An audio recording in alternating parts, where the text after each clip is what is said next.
England विरुद्धच्या चौथ्या T20 सामन्यातील पराभवानंतर भारताने 5 सामन्यांची ही महत्त्वाची मालिका गमावली। श्रेयस अय्यरच्या नेतृत्वाखाली खेळणाऱ्या या युवा भारतीय संघाला मालिका वाचवण्यात पूर्णपणे अपयश आलं। हा पराभव केवळ एक सामान्य पराभव नाही, तर या निकालानं भारतीय क्रिकेटच्या इतिहासात एक नकोशा विक्रमाची नोंद केली। भारताच्या T20 क्रिकेटच्या इतिहासामध्ये इंग्लंड विरुद्धच्या 2 किंवा त्यापेक्षा जास्त सामन्यांची द्विपक्षीय मालिका गमावण्याची ही भारताची पहिलीच वेळ ठरली आहे। इतकंच नाही तर 2019 नंतर भारताचा इंग्लंड विरुद्धचा हा पहिलाच द्विपक्षीय T20 मालिका पराभव आहे।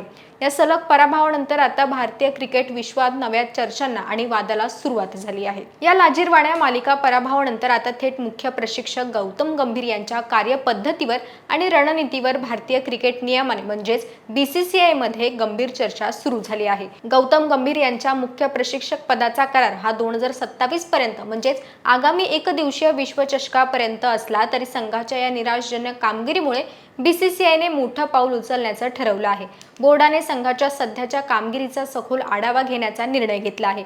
विशेष म्हणजे केवळ मुख्य प्रशिक्षक गौतम गंभीरच नाही, तर त्यांचा संपूर्ण सहाय्यक प्रशिक्षकांच्या कामाचे आणि कामगिरीचे मूल्यमापन केले जाण्याचे वृत्त समोर येत आहे।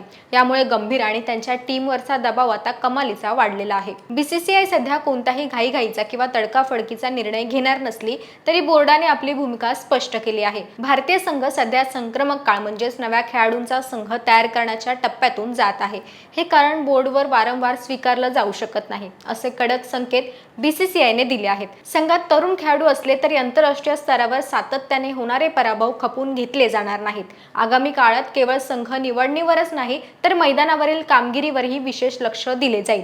तसेच कर्णधार श्रेयस अय्यर आणि प्रशिक्षक गौतम गंभीर यांना दोघांनाही येणाऱ्या काळात संघाची कामगिरी उचलून दाखवावी लागू शकते, अन्यथा बोर्ड कठोर निर्णय घेऊ शकतं, असे संकेत BCCIने दिले आहेत। दुसरीकडे या टीकेला आणि पराभवाला उत्तर देताना मुख्य प्रशिक्षक गौतम गंभीर यांनी काही दिवसांपूर्वीच संघाच्या कामगिरीचे समर्थन केले आहे। गंभीर यांच्या मते सध्याच्या खेळात असलेले भारतीय संघ आणि गेल्या वर्षी T20 विश्वचषकाच्या अंतिम फेरीत खेळलेला संघ यामध्ये जमीन आसमानचा फरक आहे। विश्वचषक विजेत्या संघाला अनेक वरिष्ठ खेळाडूंनी निवृत्ती घेतली, तर काही खेळाडूंनी विश्रांती देण्यात आली आहे। सध्या संघात कर्णधार पदापासून ते सलामीवीरांपर्यंत अनेक मोठे बदल झाले आहेत। हार्दिक पंड्या आणि जसप्रीत बुमराह सारखे अत्यंत अनुभवी आणि मॅच विनर खेळाडू सध्या या संघात उपलब्ध नाही, ही वस्तुस्थिती गंभीर यांनी मांडली होती। गौतम गंभीर यांनी स्पष्ट केलं होतं की जेव्हा संघात एवढे मोठे बदल होतात किंवा अनेक नवीन खेळाडू संघात येतात, तेव्हा त्यांना आंतरराष्ट्रीय क्रिकेटच्या वातावरणात स्थिरावण्यासाठी आणि स्वतःला सिद्ध करण्यासाठी काही वेळ द्यावा लागतो। युवा खेळाडू एका रात्रीत अनुभवी बनू शकत नाही, परंतु दुसरीकडे चाहत्यांचा आणि BCCIचा संयम आता सुटत चालला आहे। आता गंभीर यांच्या बचावानंतर BCCI काय पावलं उचलणार? युवा भारतीय संघ पुढील सामन्यांमध्ये पुनरागमन करेल का? आणि गौतम गंभीर भारतीय संघाला पुन्हा एकदा विजयाच्या ट्रॅकवर आणू शकतील का? हे पाहणं महत्त्वाचं ठरणार आहे।